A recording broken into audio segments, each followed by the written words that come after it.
Hi, everybody. I mean, do I need this? Hi, can you hear me? No, speaking to the microphone. Okay, all right. So, hi, everyone. Thanks for coming out. So this is the Guilty Pleasures, Games You Wish Other People Loved panel. So, well, again, welcome. Thanks for coming. My name is Jeremy Pierce. I am the editor-in-chief of Retroware.com's article section. To my left, David Lewis from Saturnology. I talk about Saturn games because no one else seems to do that. and to my right. And I am James from Epic Game Music. I make game music epic. Even more epic than it already Yeah, is. there you go. There you go. So this is going to be a pretty chill panel, just chilling out, shooting the breeze, just us sharing our stories. You guys will be able to share your stories in a little bit. I hope that's why you're here. Don't think of this so much as a panel. Think of it as like a self-help group. We're here to talk about the games that we're kind of, sort of ashamed that we love, but we don't care because games are awesome, and that's what we're all about. So let's see here. What should we start off with? Okay, so I'll just start first. Yeah, David, go ahead. you got kind of the worst one, so I think we'll start off light here. So, okay, so this is basically how this format's going to go here later on. So, again, hi, my name's Jeremy. Hi, Jeremy. There you go. See, there you go. And get this, I am a huge fan of the Dynasty Warriors games. And you're a huge fan of the Dynasty Warriors games. Nice, dude. So yeah, it's kind of a weird pick. That's kind of my first one because I feel like the series is kind of getting a better reputation now as time goes on. You got games like Hyrule Warriors, which got a pretty good reception as far as I could recall. And then you got games like Warriors Orochi 3, things like that. But back in the day, it was hard being a Dynasty Warriors fan because the first Dynasty Warriors game I ever played was Dynasty Warriors 3 when I was about 12. And that was when I was just first starting to really get into games, you know? I was getting into I'd played games a ton when I was a kid. But it wasn't until high school that I really started becoming an enthusiast, right? So I saw the box for Dynasty Warriors 3 at my local video games rental store. And just something about it was just like, this looks pretty neat. It's got Chinese warriors on it. I was big into like Japanese culture and stuff. So I was like, you know what? This looks kind of neat. So I rented it, popped it in, and I was like, this is kind of terrible, but I'm kind of in love with it. I can't figure out why. And I think a lot of it has to really do with it's just such a simple game. I think that's the charm of it. Very few games these days are just simple. You know, it's hard to find a game that just has one central concept. In Dynasty Warriors, it's beat the hell out of everything on the field that isn't your army. And it just sticks with that, and it does it very, very well. The voice acting can be ridiculously cheesy, especially the earlier games. You guys have played these? But it's just so much fun. And yeah, it's just I'm glad it's actually getting a better reputation as time goes on, but it still hurts sometimes to admit that my favorite games were actually the earlier ones. When you talk about Dynasty Warriors voice acting, I think Hyrule Warriors had the best voice acting of the whole series. It probably did. Yeah, probably. The fairy, you know. Yeah. The first Dynasty Warriors game I played was it was actually one of the first PS2 games I ever played. It was Dynasty Warriors 2. Oh yeah. It was a demo version, but I got a good idea of what the whole game was like. I had a blast playing it though, because it was a PS2. I never really played those before at the time, and like as I was just beating people. It's like a new version of a beat 'em up from the olden days, you know. And the minute I pressed the map screen and I saw this like massive battlefield just happening, and I'm like, oh, I want to go where that's happening, you know. So I would always head for like the big fort where like there's like a massive battle, then the demo would end. Yeah. Now, since I started with Hyrule Warriors, that was like that's all I've seen of the series, and like I was under the conception that it was actually a very popular series, but you're telling me no, that like it's popular, but feel like it's it's also popular that for- doesn't mean it's well respected. I mean, Okay, I see what you Michael mean. Bay's I see. Transformers movies are popular, but that doesn't mean they're winning any Oscars. Yeah. so. I feel like it has like the effect of a Call of Duty game does nowadays. Yeah. Yeah. Also, all my gamer cred just went like that, saying that Hyrule Warriors was my first Dynasty Warriors game. They're at, number 8 in the main series. Then there's like Samurai Warriors 4. There's like One Piece Pirate Warriors, number 578. There's It's- Dragon Quest. Dynasty And Warriors. That sounds pretty amazing. Yeah, Dragon is. Quest Heroes is coming out soon, which is Dragon Quest with Muso. Yeah. It's insane, and that's another reason why it's kind of embarrassing to say that, because it gets mind-numbing after a feel while. like they're- Yeah. Star Wars Dynasty Warriors. They do. Oh my God! Give this That would man be money amazing. to make this. It would make sense because Kickstart it or something. Yeah, I guess so. Yeah, actually, you're right. You're right. Okay, yeah, that was my first confession. We'll see if we have time for another, but I want to save David's for last. James, you- All right, really? All right. So the first thing I'm going to say: has anyone heard of the game Metal Warriors? Oh yeah. It's for the Super Nintendo. And this isn't really a guilty pleasure type of thing, because like it is a well-respected game. It's also a very rare game. But I just want to spread awareness because it is absolutely incredible. It was way ahead of its time. It had a multiplayer that was really engaging, and you never really saw multiplayer like that until GoldenEye. But basically, it's a 2D mech side scroller. Need I say more from that? But what really made it cool is you could get in and out of different mechs. So let's just say an enemy got out of their mech. You could get out of yours and get in it. And you're super vulnerable when you're in this state, because you're just a little dude and there's all these giant robots, right? It's like one could just come and squish you and that's it, game over. But yeah, and also one of the other like little dudes who's shooting at you could come and steal your mech, and now you're just screwed because you're mechless. But this is a game, how I got to know it when I was younger. It was just like a rental at Blockbuster. I'm like, oh, that looks interesting. There's a giant robot on it. Why not? But yeah, my buddy and I just rented every weekend. And finally he bought a copy. And I feel terrible I didn't buy a copy, because right now it's worth like $300, $250, I don't know. Those are the convention prices I've seen, but damn, I missed out on A that. game doesn't have to be good to be valuable. So why prove it? No. Yeah, I'm just saying. Yeah, you're talking about this game. I know I've heard of it, but I can't really visualize in my mind. I gotta really look. I gotta look. Yeah, that look up. it up. I just want everyone, as soon as you get home, like, get a ROM of it, just because it's so rare. Like, it's hard that to we find. condone piracy. Yeah, not that I'm saying you should do that. Yes, that's it right there. There you go. But yeah, so go out and play it. The multiplayer is incredible. All right. So David. I brought 2, so I'll save the absolute best for last. I actually brought physical copies of these so I could share them with you. First off, I'm a big fan of racing games. It's like among the first games I ever played, and it's my favorite genre. So, they're both actually racing games. The first one is Smashing Drive for the GameCube. Are any of you familiar with that game? Okay, there's a reason for that. It's not very good. So, Smashing Drive started out as an arcade game by a company called Galeco. They made a few really strange arcade racing games. Probably the more famous one was Radical Bikers, where you're like driving through Italy on like little mopeds trying to deliver pizza. And this was supposed to be like a spiritual successor to that. It's the same kind of idea. You're driving a taxi through New York City against another taxi trying to get your fare to the other end of the city before the time runs out. It's nothing like Crazy Taxi because it's kind of like it's not necessarily on rails, but you're just weaving in and out of traffic. And it's a pretty fun arcade game. It's got like a bunch of weird power-ups and everything.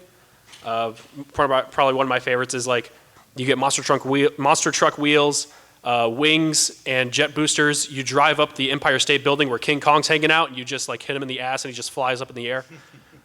That actually happens. But yeah, that's the whole game. The problem with this, though, so this came out in 2002 for the GameCube, like around the time it was new. It also came out on the Xbox. And so it was ported to the GameCube. Let me see if I can read the guys. Point of View, I forget what else they do. I think they did Spy Hunter, the recent remake. And so they ported the arcade game over, and that was it. You can beat the game in 30 minutes, and it cost $50 when it came out. So a lot of people were really pissed off when this came out. And looking back, it's not very good at all. But I absolutely love this game. A few of my friends, around the time it came out, they rented it. And we beat it all in one sitting. And we were all just kind of like, wow, that was pretty terrible. Let's keep playing it. Because we had it for a whole weekend. And I just grew to kind of love it. And how much did you pay for this copy? My receipt is still in here. $5.99. Oh, okay. So From the store I work at, Yellow Dog Discs. as much as a virtual console game. So, you know, you got what you paid for. Good. Yeah. Good choice. Good choice. And keeping with the racing genre. Okay, so Oh, this is the big one. Brace yourselves. I'm not going to say anything. We're just going to pull it out.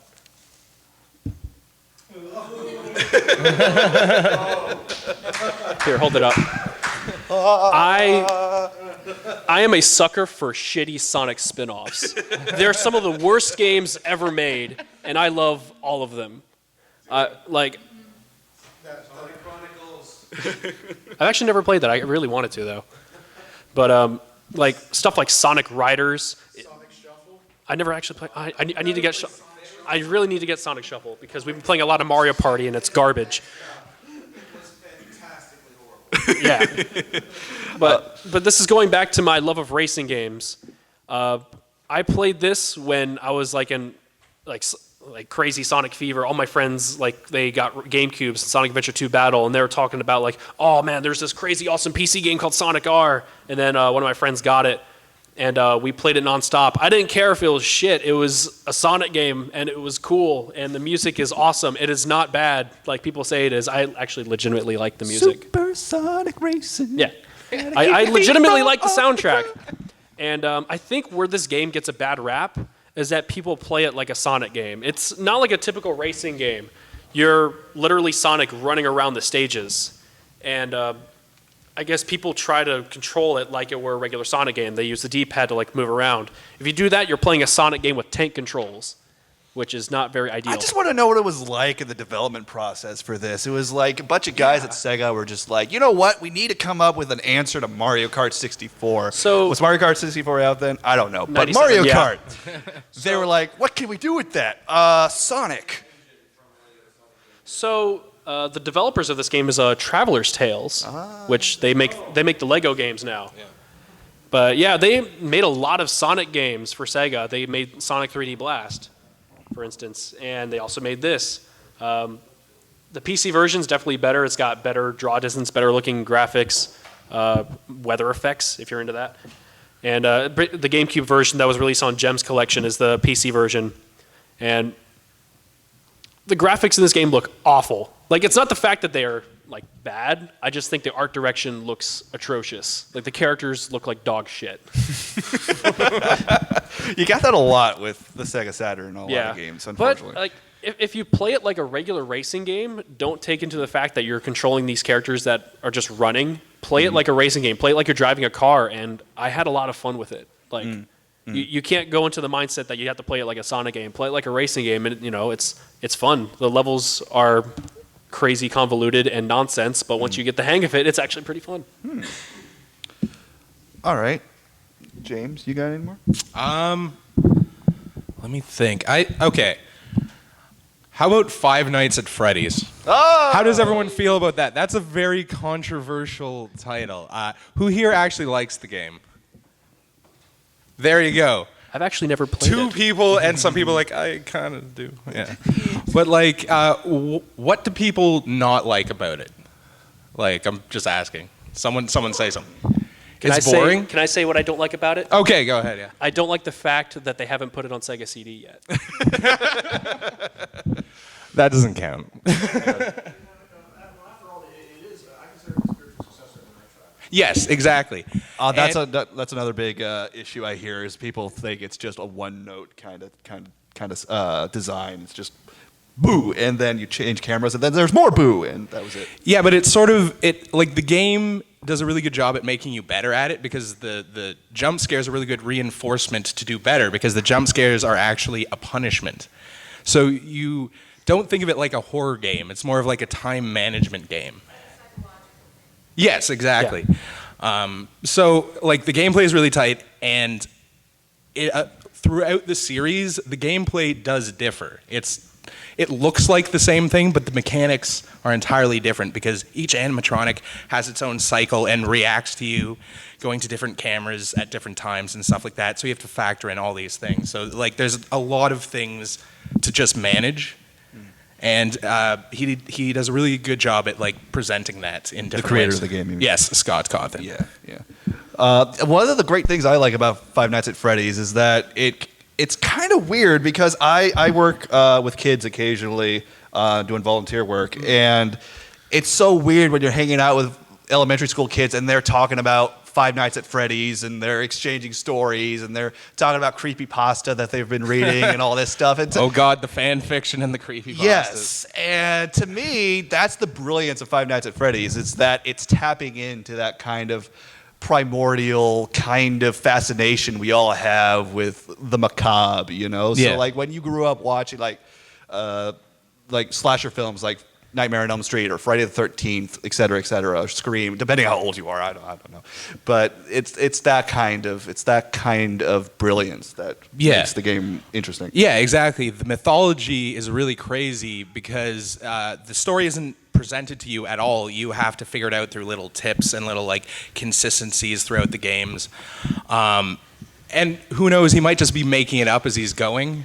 But you know, it seems to work out. It's sort of like Lost, the video game. You know, sort of. I think a lot of issues that people have with that game is just the fact that the creator Scott likes to troll the audience a lot, and he just keeps on releasing these games every couple of months, and it seems to be the only thing he does now. And I think that's primarily the big issue people seem to have with it. Yeah, but you know, if you're getting good games more often, I don't get the the problem with that.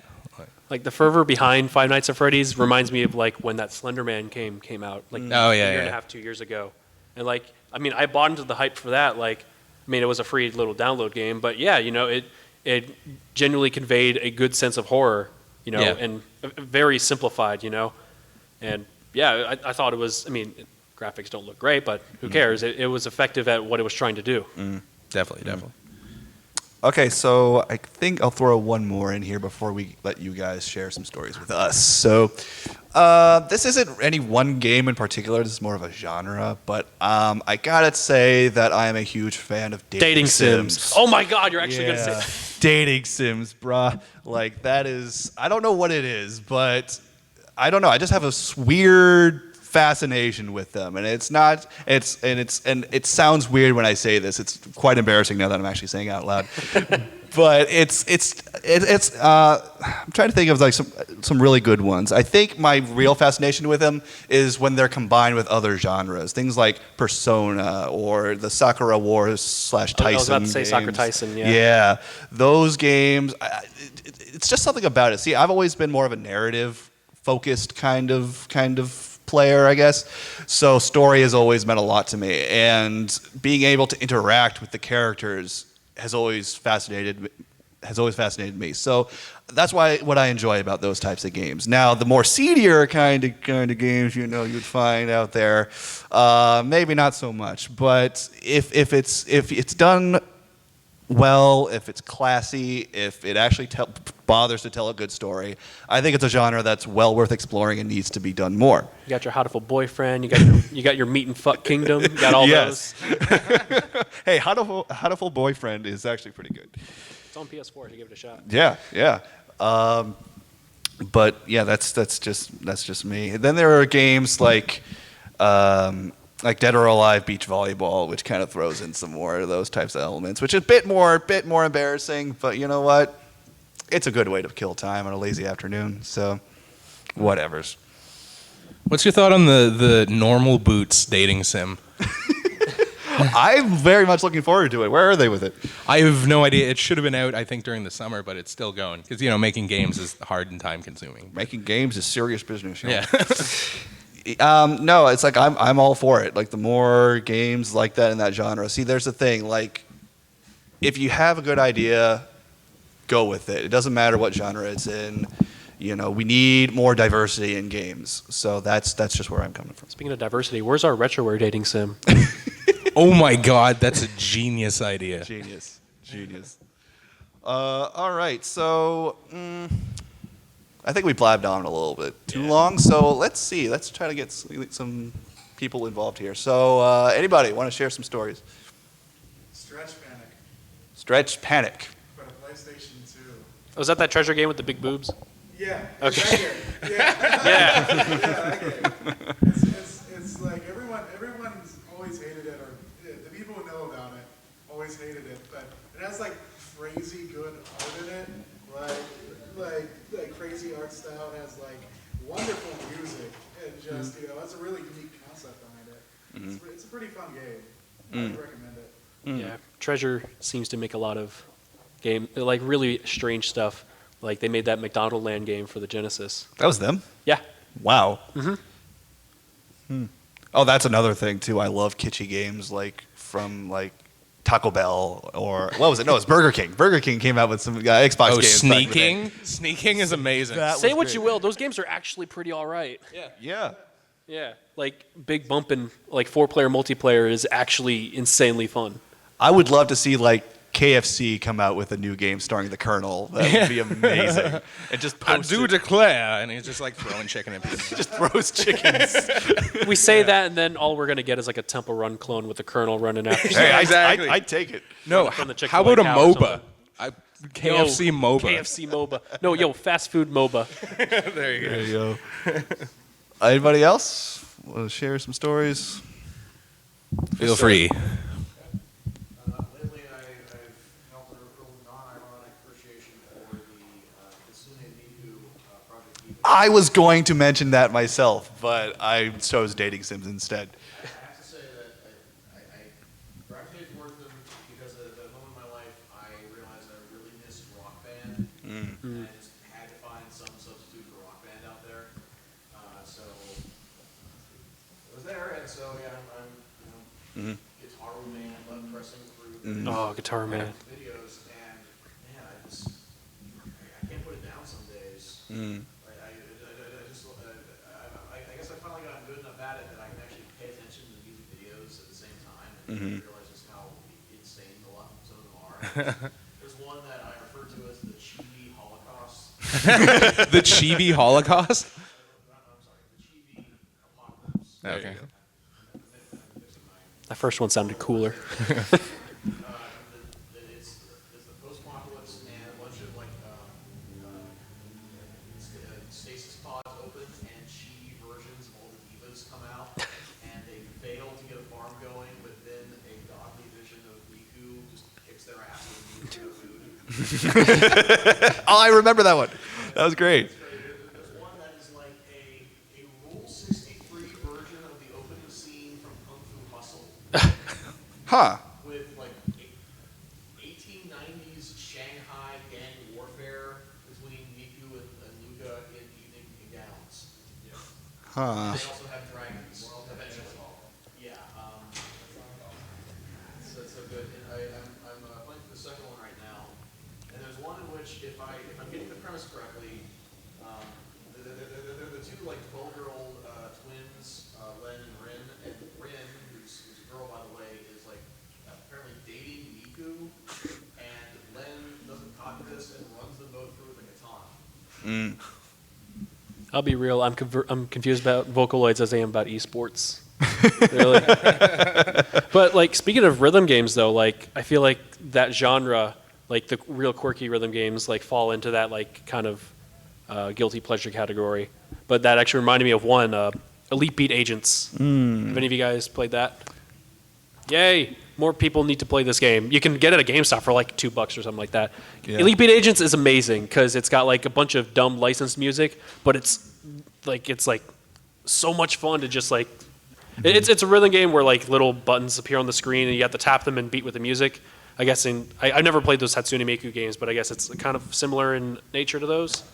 In a way, Hatsune Miku has more in common with like Guitar Man or something Okay. like that, where you see a bunch of random button prompts throughout the screen and you have to like synchronize it, and it's really confusing. Like kind of seizure-inducing to a casual player. Yeah, but I loved Elite Beat Agents so much. Like I went ahead and like imported the Japanese only sequel That was the first game I ever imported. So I went from like Men in Black dudes dancing to pop music to like a bunch of Japanese male cheerleaders just like chilling out to like J-pop and stuff like that. I didn't care. It was so much fun. It was insanely fun. Yes, sir. So if you like Elite Beat Agents, there's an import Fist of the North Star game playing the exact same one. Huh. Really? Oh, that's right. Ken's Rage or something like that. Yeah. God, so many Warriors games. Yeah, they make a lot of those. Anybody That's else? also another Muso game, actually. Yeah, I guess you just mentioned that. One more? I got another one. This is a bit of a stretch because it isn't necessarily hated, but The Adventure of Link, the second Zelda game, I think it's a severely underappreciated Yeah. game. Why don't people like it just because it's hard? Because it is. They don't like it because it was different, and like the thing is, it laid the foundation for later games like the Castlevania games and whatnot. So, I would love for them to make a more refined version. of We it. had a response here. I want to add to it. It's the Zelda CDI games. Yes. Oh. Now we're talking. There's a good one. Now we're- Please defend. I want to hear this. People hate it because it looks bad, but if you look past it, it's actually a compelling plot and how it makes the king of Hyrule actually look like someone who knows what he's doing. My boy. What talks weird, but he actually gets stuff done on his own where he goes by himself to aid another kingdom. There's actually a king in this one. Like that's remarkable for the Zelda series. Actually friends with him, he doesn't need an audience that he's on a first name basis with them. It actually spins no more that's actually compelling to look at, and if you redo it right, it's Yeah, you're right. I think if they had just done the cutscenes better, the game would have had a better reception. a proper animation and a redoing of those cutscenes because there really is a lot to look into.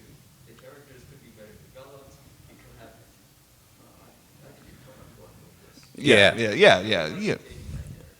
But So, But he's actually someone I wouldn't mind having as a kid. There you go. those controls, though.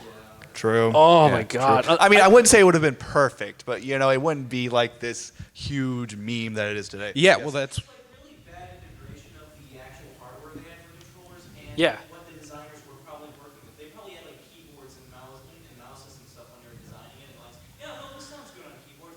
Oh, that's what our controller is. You're essentially playing the game with a TV remote. Like that's what it felt like, and like the way I played it, that's how like I remember like a few years here at MAGFest, they actually had it here playable along with like Zelda's Adventure, and the controller was literally just like a IR like TV remote with a joystick, and it was oh God, it looked pretty lifeless. Yeah. That Zelda's Adventure was kind of the game that kind of proved that maybe a Zelda TV series / movie might not work. So I don't know if you heard about this, but Netflix is going to be doing a Legend of Zelda series. that turned out to be bunk. No, it's real, man. What? Yeah. Okay. But no, I mean, back to the topic of the original topic, Zelda 2. It's interesting that was brought up because in another panel a few years ago that I attended, which is basically the inverse of this one, which is basically talking about games that people hated that everyone else loved. Somebody talked about Zelda 2, and it's so interesting that there's like such a 50-50 split with that game.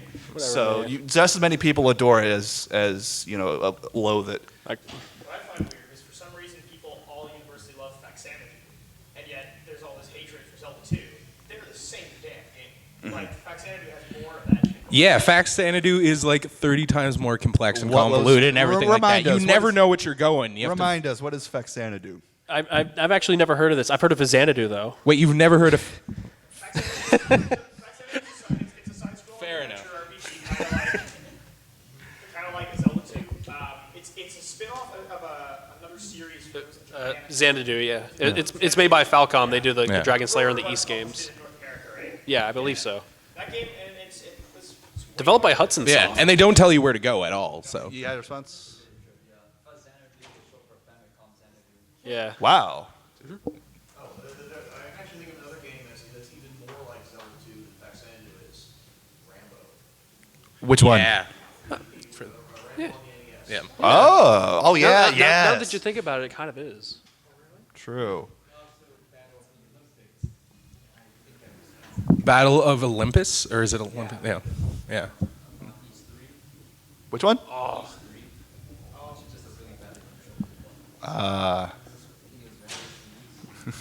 Yeah, it was. They had like a bunch of different subtitles on each system it was released for. I think. Yeah. Okay. Yeah. East 4. But Master of the Sun or Force SL7 or yeah. Yeah. East 3 had like an amazing remake on the PSP and PC. It was like Oath and Felghana. Amazing. But yeah. Yeah, I tried to get him to play, but I have quite a penchant for licensed games of all kinds. It's Oh, yeah. so weird. I think one of my fondest memories was, did anyone ever play the old Beast Wars game for PlayStation 1? Ooh. No? Oh my god, it was so terrible, but it was so good. It was like this. Anyone a Beast Wars fan here? Transformers fan. So basically, it was a 3D action game, right? And you controlled one of any of the characters from the show. So my favorite was Dinobot, and he was a Velociraptor, and the controls were the worst part. Like, it looked well enough like the show. The controls were complete garbage. It was slow, it was clunky, the combat didn't work, and not to mention when you transformed, the character sounded nothing like the ones from the show. So when Dinobot would transform, he'd be all like, Dinobot, maximize, or something. The actor sounded like he had no idea who this character was. But it was the first PlayStation game I ever saw, believe it or not, and that left an indelible print in my psyche. It made me want a PlayStation so badly. So for that reason alone, I liked it. Yeah, I'm trying to think of another one. Anybody else James, have say any? Don't be shy. Julian from the Blast Processors. Sonic R. We Oh, talked. yeah. Yeah. We already covered. This is what happens when you show up late, Julian. That's what happens. What? The Richard Jock soundtrack. Yeah, it's so good. Like, Like, not in an ironic way. It's actually real good. no, it's a 90s dance party in my mouth. Yes. Like, anyway, sorry, I'm repeating. I remember one from still. Right. Bill Lambier's Combat Basketball for the Super Nintendo. What? Wait, say that again? Bill Lambier's Combat Basketball. It was like a really early Super Nintendo game. Like, it's a top-down basketball game. It's super slow. Music is amazing. Every time you push a guy, they look like turtles, and they go "Hooah!" every time you hit them. And like, you can make a shot, and it looks like it goes to the hoop, but it's not a good game. But I liked it. Yeah. How about was it JLN games? LJN, whatever. That's it. Like Jaws. Anyone?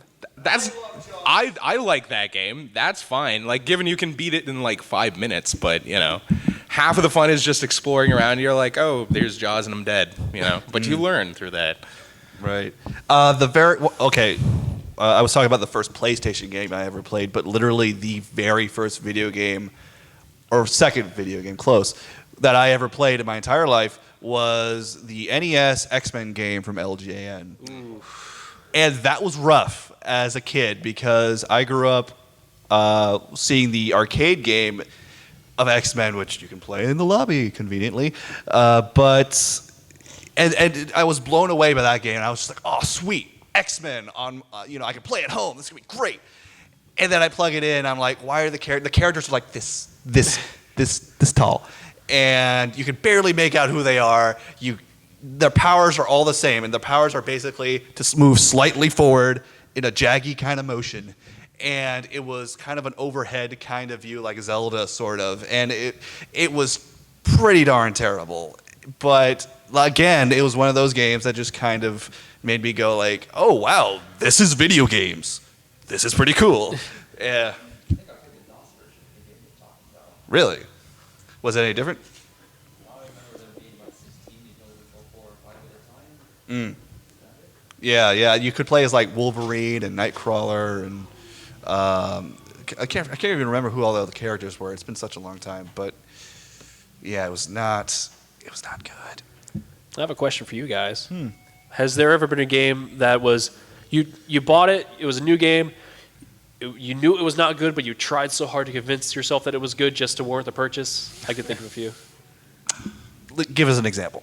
Back when the Dreamcast was still a thing you could buy in stores, I remember when I got enough money, I wanted to go to Circuit City and buy Dynamite Cop, but they didn't have Dynamite Cop, and I still don't have Dynamite Cop. Instead, I just wanted a game to buy and play, so I bought Buzz Lightyear Star Command for the Sega Dreamcast. Oh boy, that's not a good game. Like I remember playing it that night and then playing it Saturday morning. I'm like, I've never really had a game at that point where I'm like, I just want to stop playing it. Like I never really played a very bad game before up to that point. I was still really young, and like I guess that was my really first interaction with like, oh wow, video games can be total dog shit. James, you got any? Come back to me on that one. All right. Yes. So as far as a game that I really tried convincing myself it was a good game, I thought it was a good game for like a year because I was really hyped for it and purchased it. Sonic the Hedgehog 4. Oh yeah. Yeah. I really want to believe it was a good game. What did you like about it?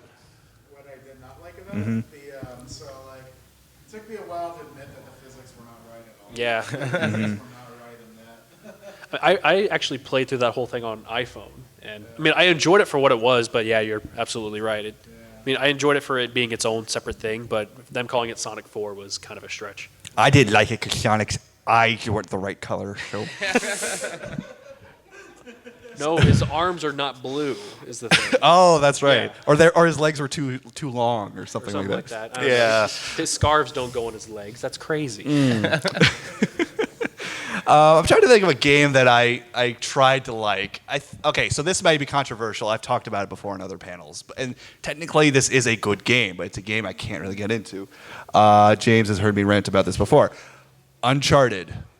Oh, I have never got into the Uncharted games. I don't know what it is. I admit they're technically very great games, technical marvels, but I just can't get into it. I find the characters to be completely unlikable, the story to be very flat, the combat the main thing is the uninspired. combat. It's not that it's uninspired, it's that every enemy is a bullet sponge. And so they take a million bullets to kill, and it makes no sense when you're going for an action movie kind of atmosphere. And in action movies, guys don't take 12 dozen bullets to die. If anything, you could blow on them and they'll fall over. Yeah. So it just didn't work for me. Yeah. Max Payne the Third was exactly like that for me. Wow. Playing Max Payne 3, like all the enemies took a gajillion shots, and it's supposed to be like an action movie. It's just like, what is going on? Why won't they die? Well, I only ever played the first two, and yeah, the first two were more like film noirs, right? And the third one, they were just kind of like, screw it, we'll just make it ultra gritty and shave his head. That'll work. Hawaiian shirts. Yeah, that's like Breaking Bad, the video game, was essentially what happened. Did we have this gentleman hasn't spoken yet. Mafia 2. I don't know how. Oh yeah. It's dog shit. Went straight to the chase there. Is like, Vito, go move that box. Now go move these 3 other boxes. Now drive halfway across the city and move 5 more boxes. Now drive home. Chapter 3. Lucky for you, or they're making another one of those. Yeah, that was Saints Row. Yeah. Especially love how Vito admitted to being the brains of the operation at the very beginning of the game, and then through all 16 chapters, he never comes up with his own idea. It's always someone else telling him. I like how it's a game called including Mafia. this comedy fat sidekick. He's the brainchild behind far and away the best mission in the game, where you infiltrate the hotel. And I like how that was a dumb fat guy's idea. It's a 17-chapter-long game called Mafia, and you don't enter the Mafia until chapter 14. And then, starting at chapter 16, it's your mission to leave the Mafia. Speaking of that, did anyone ever play the Godfather game for PS2? I like them. Yeah, it's another one of those license type games deals where a lot of people just hate it because it's a license game. But I agree. I thought it was a pretty good attempt at bringing the story to an interactive kind of medium. Now, albeit Al Pacino did not play Michael Corleone, so it was kind of weird seeing this random generic-looking Italian guy supposed to be Michael Corleone. But whatever. Speaking of strange mob-related license games, has anyone ever played Reservoir Dogs? No. Oh my God. A license for any person but Mr. Blonde, so they all look like clay sculptures of what 3-year-olds would think. I read the story about like the development of that game, and was it? I think it was a PC game or something like that, or It's PC, Xbox, PS2. okay. Apparently, it was like banned in one country because I guess there was like a few scenes in that game that just would not fly with them or something. It was like they recreated the scene where he like cuts off the cop's ear or something. I honestly forget. I had to reread that, but it was like super interesting. And the developers behind that were like, their pedigree did not warrant them having that license at all. I thought it was real funny. Did anyone ever play that Scarface game? Actually, speaking of crime dramas. Yeah, the Scarface game was the reason why I was could commit to the Godfather games. There you go.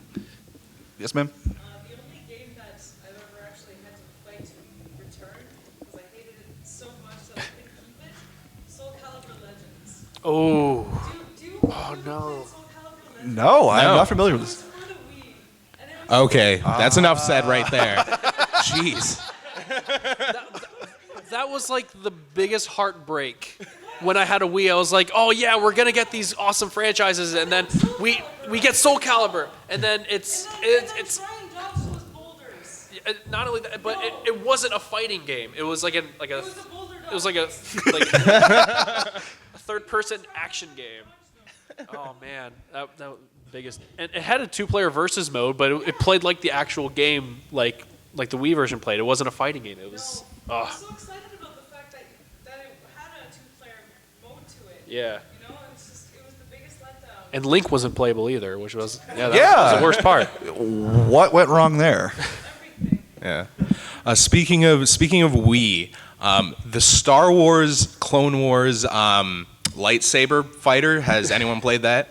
I remember the E3 trailers, just guys doing this. I know. Okay, keep in mind that should have been what the Wiimote was designed for: lightsaber fighting, and Yeah. it didn't work. Like you'd swipe, and then a second later, your character would go like that. But I was trying to convince my friends, it's like it's Star Wars and it's a lightsaber fighter. It's the best, and they're like, "You're full of shit." I feel like the Star Wars Masters of Tarrasque aside, ah. that game is steaming garbage.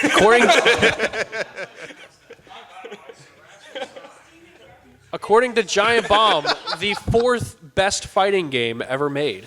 Yeah. Also, the 4th worst fighting game ever made. It was great in principle, right? The idea that Yeah. you're playing a Star Wars fighting game on the PS1 in the era of like Bushido Blade, in the era of Battle Arena Toshinden, like these great games that like PS1 had the only. Well, fighting let's not go too far as call them great, but continue. games. But it was Okay, yeah. unplayable. Absolutely unplayable. But I remember seeing posters and demos of that, and it blew my mind just to see Luke Skywalker in a fighting game. The only game where you can play as Mara Jade, as far as I'm aware. That's right. Star Wars nerds forever. Yeah. So yeah, but again, that's one of those games that's just because it was just such a novel concept at the time. I just can't hate it. Aren't the death scenes like crazy of them losing or whatever, or is that a different Star Wars game? I'm thinking? No, that's Star Wars chess. Yeah, Star actually. Wars chess. Yeah, that's it. No, Software Toolbox presents Star Wars chess. Yeah.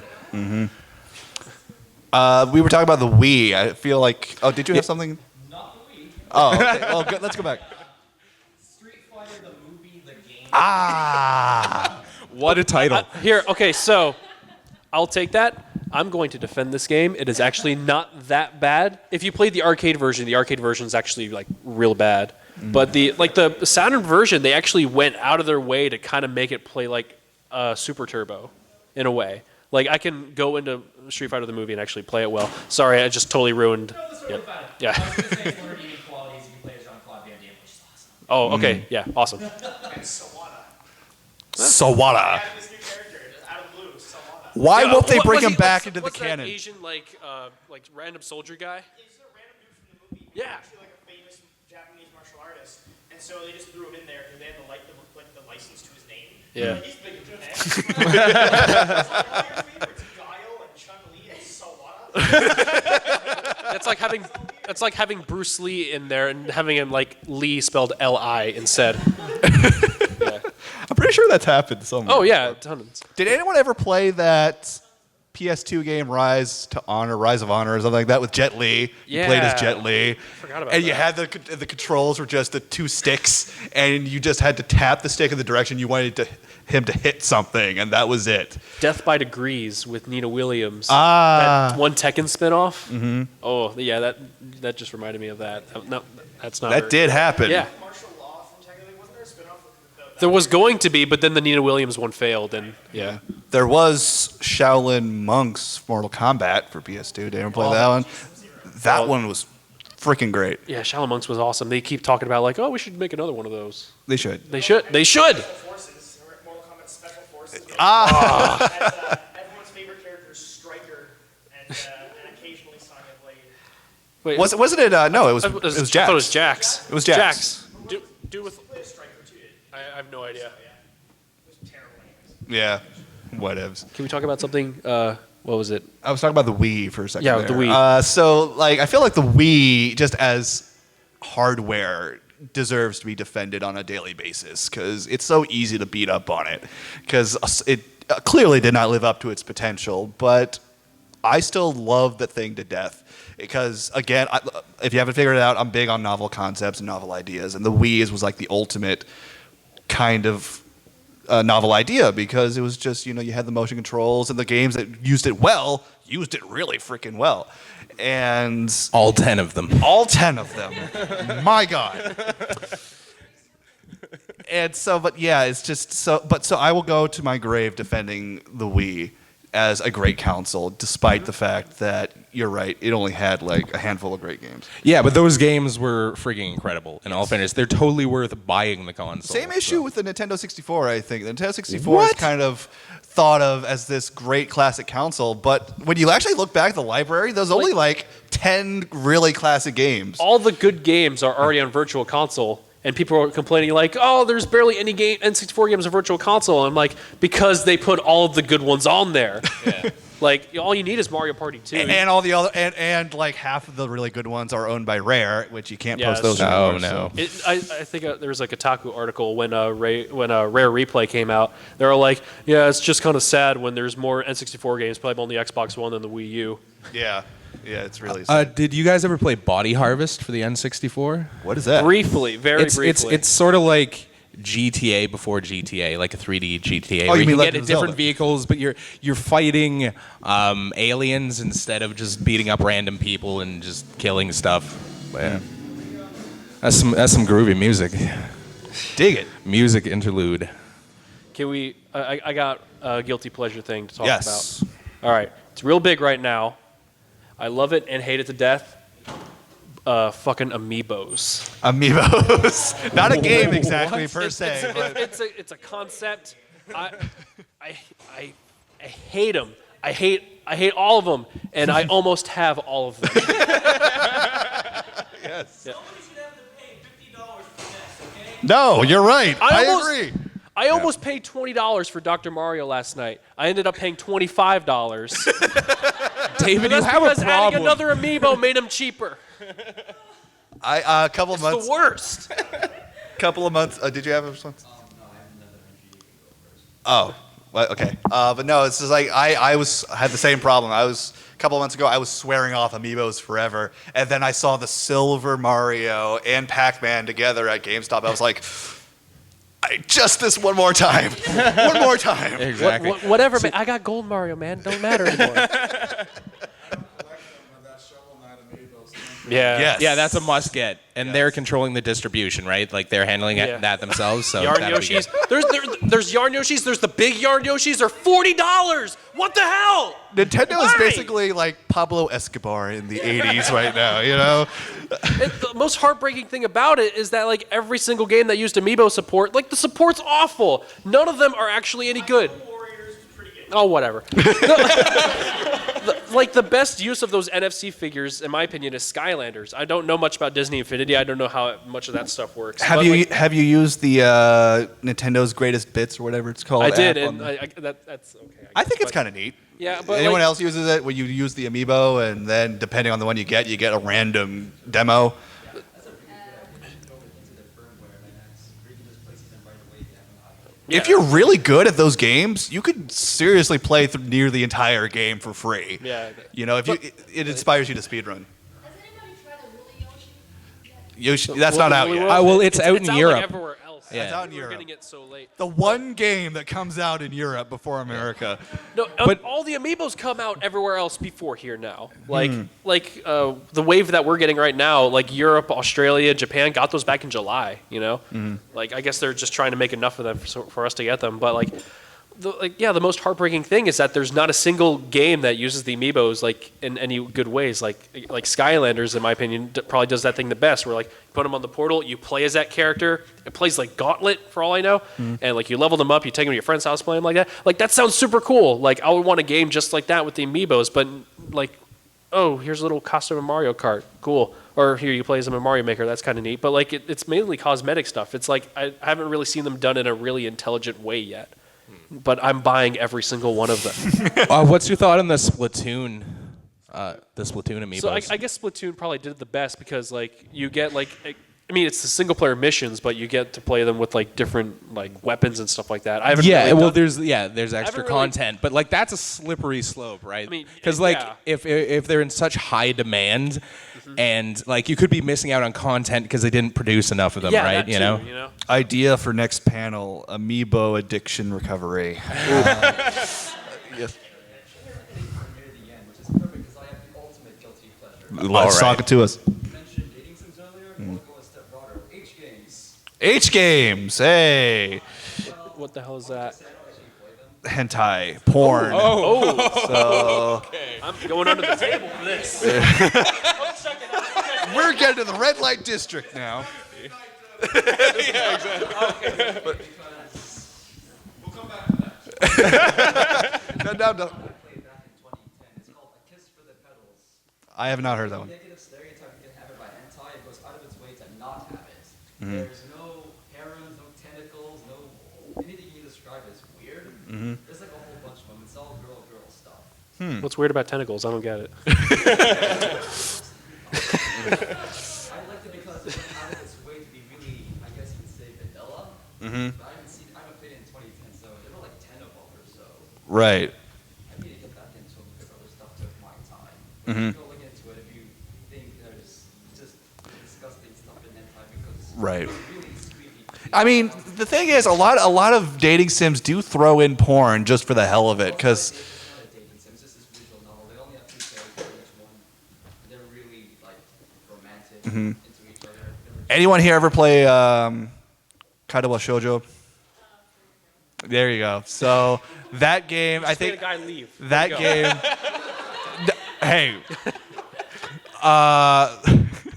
So that game was a good example, I think, of a dating sim. It's not really a dating sim, more of a visual novel, but you can make like certain choices throughout the game, and the whole goal is to like fall in love with a girl and woo her and whatnot. But it's so intelligently written, surprisingly so, that it's not so much about wooing a girl so much as just exploring the relationship. And then for some random reason they were like, oh, and by the way, at the end of the game you get some some sex scenes for some reason. So For some reason. which fortunately you could turn them off, but it felt like they just added them just to add them. So I think H games really have a place. They just haven't like nailed it yet. So like you could just make a game that's just porn for porn's sake. You could, and there's nothing wrong with that. I played a game recently that reminded me. You said sex scenes. Reminded me. Ride to Hell Retribution. So like, I mean, I bought it because I'm like, haha, it's only $8, haha, funny. And like, me and a few friends, we ended up playing through it, and I'm like I want to see the end of this. I want to keep playing this kind of thing. Like, I don't know, like it's hilarious. It is oh God, I don't know how else to explain it. Like, I guess Shane put it best in this episode of Positives. Yeah. Yeah, for sure. What do you say? Pretty much what everyone else said. That sucks. Yeah, Okay. it's awful and it's hilarious. But it certainly is a game. That was the positives of it. Whoa. Oh, someone's getting a little tipsy. Yeah. All right. So we got we're winding it down here. So any last minute confessions? Lightning stories? round. Lightning round. I didn't like this one at all, except I'm actually actively challenging somebody to defend it. Universal Studios Adventure, whatever the heck it was called, for GameCube. Out of your mind. Oh, you know what? I love theme park games for some reason. I love like Disney World Adventures for the NES, and it's a great game. You know what else is a good amusement park game? What? Roller Coaster Tycoon. Next. Oh, yeah, that's true. Yes, sir. Which one? Mall Blazers? Ball Blazers. Ball Blazers. No, that game's awesome. It's one of the It was like first person 3D-esque game from the old Atari days. Everyone could grasp the concept of it. It's cool. It's like a soccer game where you're in like two modules and they just like you can like glue the ball to your car and then fire it, and then you can like intercept it and shoot it back to the other person. It's kind of cool. It's like a sports game. Yeah. Yeah, that is Rocket yeah. League. Yeah. Subject of balls. Balls! Genesis. Balls. The greatest fighting game. I bought that for 99 cents and I want it back. Some days you just want to come home, play with your balls. I mean, real quick. Yeah, well, bit of a shameless plug, but my panel's coming up right after you guys. It's the 7 Sega Saturn games you should have played panel. I do have a couple guilty pleasures in there, but that's for the panel. We have Mr. Saturnology right here. Who would Yeah. love Here. to come. I'll be there. Getting back on topic, here's one I doubt many people have heard of. Poochie Carrot. Poochie Carrot. Why does that sound familiar? It's a game that came out for the Taito FB arcade system back in 1997. Came out for the PlayStation in Japan and Europe in '98. It was released as part of the Taito Memories Collection, Volume 2. It's basically Super Puzzle Fighter meets Breakout / Arkanoid. Huh. Cool. Not so much a guilty pleasure, so much as a really obscure game that no one outside of me has heard of. Nice. Anybody else? You know what else actually I hear gets a bad rap, but is actually kind of an insanely novel concept? Is Banjo-Kazooie Nuts and Bolts. Oh, Yo, it's awesome. it's another one of those games that gets a bad reputation just because it's not what people expected. Yeah, like or wanted. people. You know, there's like a game on Steam called Besieged, like where you have to like build your own little contraption. Just that's Banjo-Kazooie, but like with more like novel objective stuff. Yeah, that too. But yeah. I heard on Twitter the other day that somebody threw out the idea of turning Smash Brothers, or not turning Smash Brothers, but like creating a Smash Brothers spinoff, where instead of a fighting game, it's a strategy RPG. I would totally be into that. I love it when franchises change things up like that. So. Maybe throwing amiibos support some of the action. Amiibo Risk. There you go. Yeah, We came just full just circle change all right your there. risk units and make them amiibos. You know what would be terrible?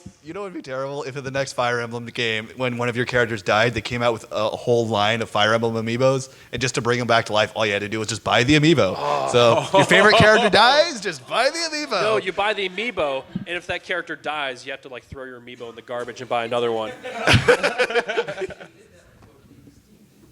It's a similar idea. It was a yeah, bonus. but It was a It bonus. was more like a bonus thing. It wasn't like super like. But I mean, like the amiibos basically have resurrection powers. Is what Yeah. I'm talking about. Real quick, anything else? Yes.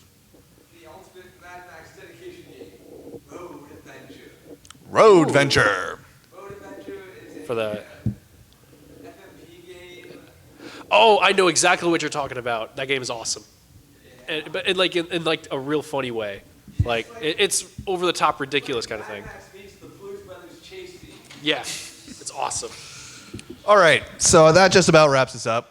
So thanks again for just hanging out. Yeah, this was goofing a off with really us. good panel. I think there was really good energy. Yeah, we had fun. So if you guys want to talk more about games, again, we're RetroWare. We will have a booth set up eventually out there. So We're if next you to the see us, bathroom. You can't miss us. yeah, say hi, come hang out. If you see us on the floor, do the same. So yeah, thanks. Have fun, guys. All right, cheers. We also have panels coming up. We got James's panel tomorrow. Okay, tomorrow in this room, 1:30, Miiverse Madness. We're going to explore what's in the Miiverse, and I think you'll be pleasantly shocked. Underbelly of the Miiverse. And then Sunday morning at 10:30, which is insane if you want to wake up that early, I'll be doing an introduction to Sega Saturn collecting panel if you want to join us.